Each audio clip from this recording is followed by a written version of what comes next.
Welcome to Shore Support, a program that highlights organizations who enhance the lives of our community through charitable efforts. I'm your host, Nathan Magno, and on today's episode, we'll be discussing about providing opportunities for all. We'll be joined by two organizations to talk about helping individuals with intellectual and developmental disabilities lead a richer life. Joining us now is Matthew Brady, Assistant Executive Director of Vocational Services for the ARC of Ocean County. Thank you for joining us today, Matt. Thank you for having me. So what is the overall mission of the ARC of Ocean County? Our mission is to advocate for and provide opportunities and support necessary for all individuals with intellectual and developmental disabilities to live full and meaningful lives. That has a wide array of supports attached to it. We help build independence in the home. We provide social and recreational opportunities, and we also provide the supports necessary and the employment supports necessary for them to have full and long meaningful careers. And especially because your organization is renowned for its work providing opportunities to those living with intellectual and developmental disabilities. What is the process to access your services? So it depends on the funding source. Because we have such a wide array of services available, we work with multiple funding sources. The first one that we work with is DDD, which they'd have to be on the DDD supports program. If your child is in school and they're working towards graduating, they can attend school up till 21. Their last year in school, the school system should be assisting them in processing onto the DDD supports program. They will have an assessment to understand their capabilities and the challenges they might face. They will be assigned a tier level and connected with a support coordinator, and the support coordinator is really the one that will connect you with programs and services. For families that are finding the school system isn't providing enough support in that, or if they just moved to New Jersey, or they're an adult that's never had services before and is interested, the ARC of New Jersey has an excellent asset called the Family Institute on their website, and they can help connect you. You'll connect with a live person that will help guide you through the entire process. For our employment-based supports, you need to go through DVRS and go through the local office. And they will take you in, do an intake, and then they will assess you and provide a referral to an agency. In either case, you can always reach out to us directly through our website, and we can help guide you through the process. Right, to kind of help that transition from school to adulthood. Yes, absolutely. And especially because two of the biggest factors in gaining independence are employment and housing. How does the ARC work to obtain housing for your clients? So we provide, we actually have 25 different opportunities throughout our agency between group homes and supervised apartments, depending on the person's independence level. So if they do need additional supports, 24/7 supervision, they would be in a group home, which there's quite a stigma on group homes that is just not true. They live in nicer homes than I do, and they're provided well support. Full bedroom family homes with kitchen, living room, dens, and their own bedrooms. If they are of a higher independence level, they can be in a supervised apartment and just provided the supports they need. So maybe that's 2 hours a day, maybe that's every other day check-in, supports with budgeting, paying rent, medication, medical appointments, anything that you or I might need support with, we would provide that directly to them. Oh, wow. And then we have a higher level, it's called independent living, which they would be on a housing waiver, and they get about 2 to 3 hours of support a week, depending on what their needs are. So we have a comprehensive ability to serve anybody that has IDD. Oh, wow. Kind of like the ARC serves as that foundation to cover all their facets of life. Yes, absolutely. And employment support is a large component of the ARC services. What opportunities do you provide to help with obtaining and maintaining a job? So I think the greatest asset that the ARC of Ocean has is the wide array of programming that we provide. It starts out with the people that have less independence, they would be in an adult training center, and it's very different than it used to be in the past, where it used to be if you went into an adult training center, that was where you were going to be for the next 40 years. It's very different now, in which we have a lot of focus on building up their independence. We meet a person where they are and wherever that may be. Maybe you are working a job and you need help with budgeting, or maybe you need hand-over-hand assistance with eating. Right. We meet you at that level and we build you up. And what I tell my staff is we have people 5 days a week, 30 hours a week, for 30 hours a week. And some of those guys are with us 15, 20 years. Imagine if you had the patience to start on step one and slowly grow their abilities over time, right? So then they can take a step up to our transition program called Journeys in Discovery, where it's similar to our ATC, but it has a lot more focus on pre-vocational skills and developing those skills they need to be successful in employment. Our next step up is the ARC Employment Center, where they're actually paid, they have jobs, they're working, we have contracts within the facility, and they work to do things like piecework. Right now we have a contract separating wires. They're paid for their time actually working, while also provided other supports and also other training that help them make them successful once they do get a job within the community. There's a lot of pushing of self-advocacy for the individuals, which is very important, speaking up for themselves and understanding what they're entitled to. After the ARC Employment Center, out of that we actually have the ARC Cleaning Service, where people are paid minimum wage, but we provide them support, and we clean places such as local municipalities and DMVs. We do very extensive cleaning as well, where we're doing stripping and waxing floors, and really helping train them for that next step while they're making at least at minimum wage. We are also starting up a shredding opportunity, where we're starting a shredding business where individuals with intellectual disabilities will be supported in working on local shredding with different businesses. So we're always looking for community partners with the ARC Cleaning Service and the shredding business coming. And then the next step there is trial work experience, where we have different job sites where we have community partners with libraries and different types of employment, where they go on site with our job coaches, and they're assessed as to their ability. They work in 4-hour increments, and we judge on multiple different sites to see where they might be most successful in employment, on what opportunities appealed the most to them, which, you know, if they're happy and excited about going to work, you're going to be more successful just like anybody. Right.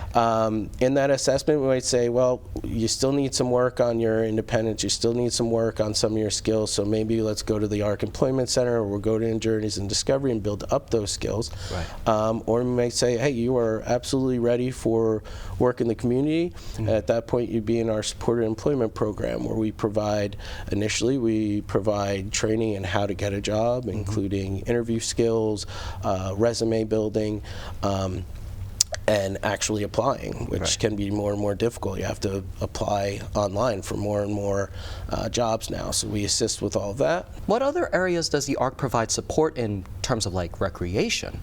Sure, so we actually have a recreation department. Some of our main events would be, we run multiple dances each year with about 100 participants and volunteers helping support them.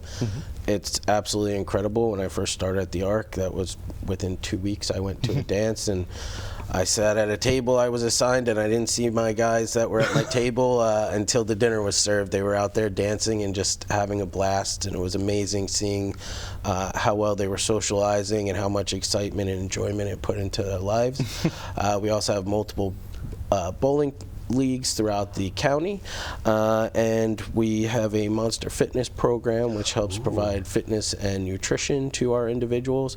We've actually just are in the process of building at one of our facilities a large shade that will help protect our individuals, because they are more susceptible to the sun due to the medications or some of the existing issues, that medical issues that they might have. So it's a large shade covering an entire basketball court that will be covered with a matting that will help prevent injuries, and on that matting we'll have different type of activities pre-painted onto it. So we'll have things like pickleball and shuffleboard. We'll be able to build tournaments with that, and we're hoping to connect with some outside agencies like the Challengers and Special Olympics to be able to really build that into a robust program out of that as well. Wow, that's really cool. And it's all open to the public, which is nice. Yeah, absolutely. Is there anything you'd like our viewers and the greater community to know about your organization and the people it serves, especially when it comes to the negativity or bias surrounding that topic? Yeah, so a main misconception is that they're like children, or that they aren't intelligent, or maybe they're scary. They're amazing, compassionate adults that are just trying to get through life's challenges, just like you or I, and we're there to help provide them the support. If you come in contact with them at your job or in the community, don't be afraid to ask questions, say hello, talk. They want to talk to you just as much as you'd like to talk to them, and they're just as curious about you as you are as them. So just take that first step, say hello with a smile, and you'll get an amazing response for them. One of the things that I find incredible about them is they find so much enjoyment in the little things that you and I might take for granted. Right. But the simple act of handing out that opportunity to build those connections is always important for all. Yes, absolutely. That's great. So how can viewers volunteer with or donate to your organization? Sure. So our website is very comprehensive. It's arcocean.org. On there you'll have it'll give you a listing of all our different programming opportunities as well as our volunteer opportunities. It'll provide contact information, or you could always call us at the main office. We have different fundraising opportunities. Our main ones is our walk that takes place at the Blue Cross Stadium, and then in the fall we usually do a miniature golf outing, a little tournament at Blackbeards, I want to say. I don't think I got that right. I don't think I got that right. But we do a miniature golf tournament in the fall that is great, and we always have prize auctions there. We'll have to keep an ear out for where that's being held at. Yeah, and I will say, this being at Ocean County College, college students that are interested in making this a profession and working in social work, it is so important to get out and volunteer or work part-time for an organization like ours, because that will give you that valuable resume building that you really need to be successful. And where can we find more information about your organization? Arcocean.org is going to be your best spot for information on us. Arcocean.org. Yes. Gotcha. Well, Matt, thank you for taking the time to be here with us today. Thank you very much, Nathan. It was wonderful. We'll continue our discussion with Carolyn Borelli of the Center for Vocational Rehabilitation right after this. If I could be you, and you could be me for just 1 hour. If we could find a way to get inside each other's minds. If you could see you through my eyes instead of your ego, I believe you'd be surprised to see that you've been blind. Walk a mile in my shoes. Walk a mile in my shoes. Yeah, before you abuse, criticize and accuse. Walk a mile in my shoes. Walk a mile in my shoes. Well, before you abuse, criticize and accuse. Walk a mile in my shoes. Attacks against Asian Americans and Pacific Islanders are on the rise. My simple solution to the problem was remove people from the scene and help them feel safer. In terms of the hate crimes, I think there is so much more work to be done. We really need to come together and tackle this issue as a community.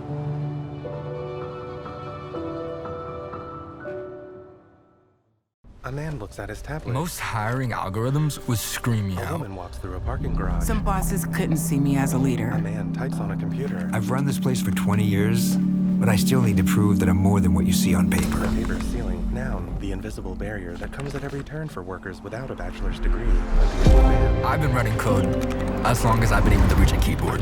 This is what I do. It's second nature for me, coordinating 100 details at once. It's the way my mind works. I have a very mechanical brain. I sold them on my skills. You gotta be so good they can't ignore you. My magic is Analytics and empathy. That's how I'm getting clients. You have to have the confidence in yourself to show up and defy the odds. I am more than who I am on paper. Skill through alternative routes instead of a bachelor's degree. A woman looks I out never of the got a sky college one degree. night. And today, I'm the CEO of my own company. People want to tell me I'm one in a million, when actually I'm one of millions. Stars are all around us. It's time for them to shine. ThePaperCeiling.org. Join us in tearing the paper ceiling.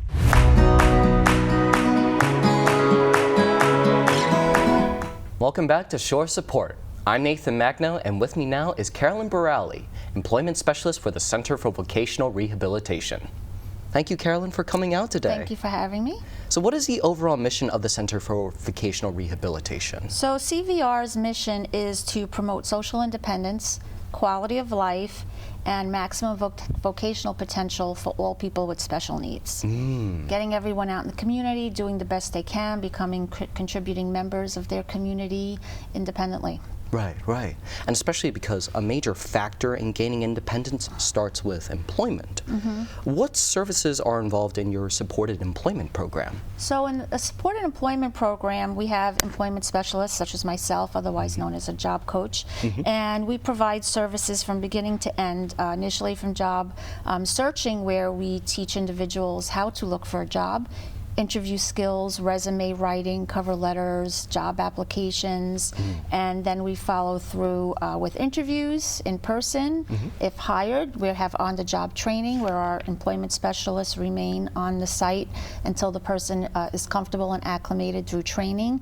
And then there's long-term follow-along services where we stay in touch on a regular basis. We check in, we go to the job sites, we make sure that our participants are doing well and they're stabilized and acclimated to their new career. We have open communication with employers on a regular basis. And how long does that program typically run for? It's different for everyone. It could be a few weeks till someone gets a job, or it could be a few months. Every case is different. But to ensure that they get the job at the end. Yes, yes, and keep the job. And how do you evaluate what type of training a person needs while participating in the vocational program?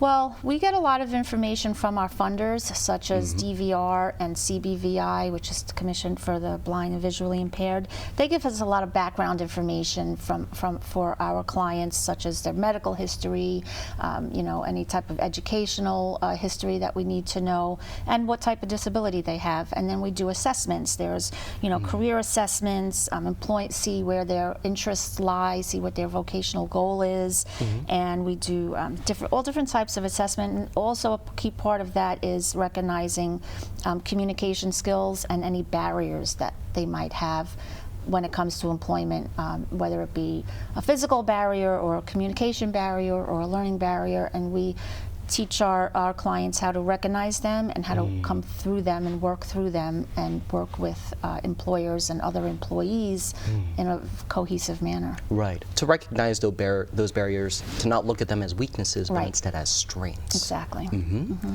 And besides vocational assistance, what type of behavioral health services and opportunities do you offer? We offer on-site in Eatontown. We have our behavioral health program that consists of group therapy, individual therapy, and work therapy programs. So we make sure that while they're learning job skills, they are getting the mental health assistance that they need on a regular basis. Ah, okay. Just to make sure that they can, to help them like maintain and sustain. Yes, while they're how to going through that cope with any triggers that might cause stress or anxiety or things like that. Our counselors on site work with them to get through those moments. Oh, that's wonderful. And it's not just limited to like the adult community, but also to your younger members as well. For your younger members, you offer a career academy.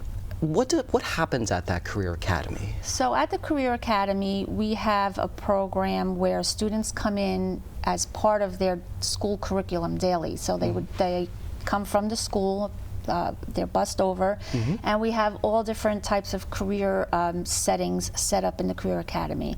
So they're learning different types of real life skills.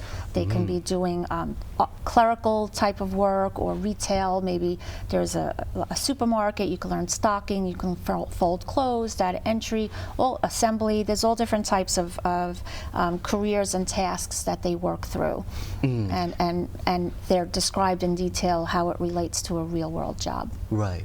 It's kind of like in similarity to the vocational programs, where they learn those like similar skills needed to hold the job. Right. Right. And not only just limited to the Career Academy, but you also offer summer internships as well. How does this further ensure their success, and how can they participate? Well, the Career Academy is really for students, right? And the internships there's also for students, but they can work outside of our building. Career Academy is only in the building during the school day. The internship, which used to be just summer, is now year-round, is a state-funded program that we help the students, again, go through the pre-employment training skills, resumes, interviewing, things like that, and then find them a job in the community with an employer who's willing to take an intern. So we ask local employers to take on our interns, teach them skills, usable real life skills, whether it's a restaurant or a retail store. I have, it could be a trade. I have a young man working with a plumbing, right? So, and the state, because it's state funded, we pay their salary. So it's a bonus for the student and for the employer, because the employer is giving back to the community by helping educate our students and teaching the students skills, yet they don't have to pay the student directly. The state pays them. The grant that we received at CVR pays them. Oh, really? Wow, that's wonderful. Yeah. It's a paid internship program, which is impressive. Yes. But is it like limited in that regard? Like, do you have to apply for the summer internship? So they have to apply for the internship through DVR.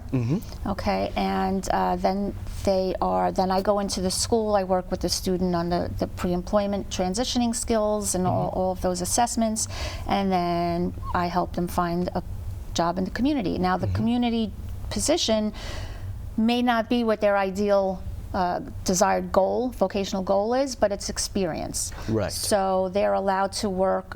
We have a set amount of hours and a set amount of students, which is pretty high, that can work. And so if one position doesn't work out, they can try another job. We can find another employer that can take them. So they're able to try out different things. Right. It gives them a lot of room for discovery. Yes. You also have a production center located in Eatontown. Yes. Are people able to find employment in that center itself? Yeah, so the production center is actually, we have jobs that are given to us by local employers, and our participants are paid to complete these tasks on the jobs. So our production warehouse, we complete jobs such as labeling, packaging, shipping, filling, sorting. We assemble, and there's shrink wrapping. There's a lot of different aspects within the warehouse, forklift. There's a lot of different aspects where our participants can learn these skills that are usable real life skills in a warehouse setting or assembly and production, things like that. Right, but gives them a lot of different positions to see where their strengths are best suited for. Yes. That's impressive. Yes, and they do earn a salary for that as well. Yeah. That's wonderful.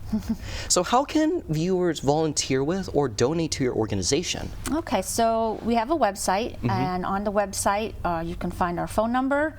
You can call and say what are your volunteer opportunities happening right now, and there's always something. And as far as donating, also on our website there is a Donate Now button.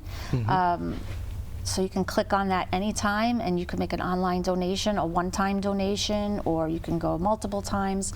I'm currently in the process of setting up a sponsorship level on the website, so there'll be a link that says become a sponsor. So you can say I want to donate $10 a month or a one-time annual thing or something like that. So there's a lot of different ways you can donate and volunteer. Oh wow, that's wonderful. That's good. And if someone is like interested in accessing your services or contributing to your organization, how would they apply? Well, if you wanted to access our services, you would have to, you can contact us and we can put you in touch with DVR counseling, or you can go to DVR itself in your prospective county. There's Monmouth, Mercer, Ocean, all different.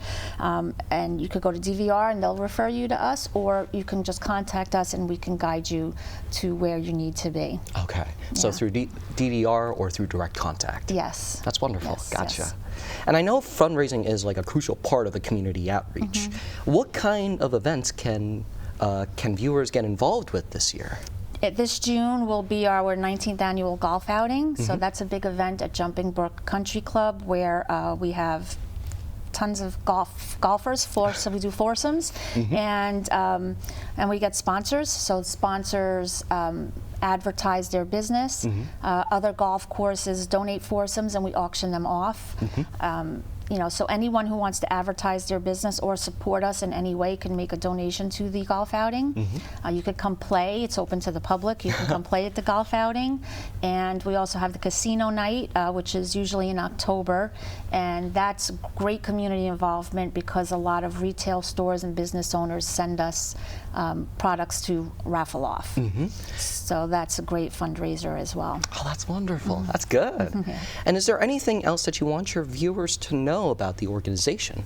Well, I think that as a 501c organization, we really rely on community's input and sponsors for, you know, to reach the financial goals to keep these programs running for these people with special needs. You know, everyone deserves a chance to be independent in their community and feel like a part of something. And without these programs, that would be much more difficult for them to achieve that independence. Right. So it would be nice for everybody to know how they can participate and just reach out to us. And where can our viewers find more information about your organization? Our website is www.cvrus.org. Thank you for your time today, Carolyn. We would also like to thank both of our guests for showing what we can do in providing support for others to lead fruitful and independent lives. Our community thrives from that feeling of fulfillment and autonomy, to be able to make the most out of every moment. We all possess that gift in being able to give back, and we encourage you to take up the opportunity in supporting these organizations who serve to help those in need. For Shore Support, I'm Nathan Magno, and thank you for watching.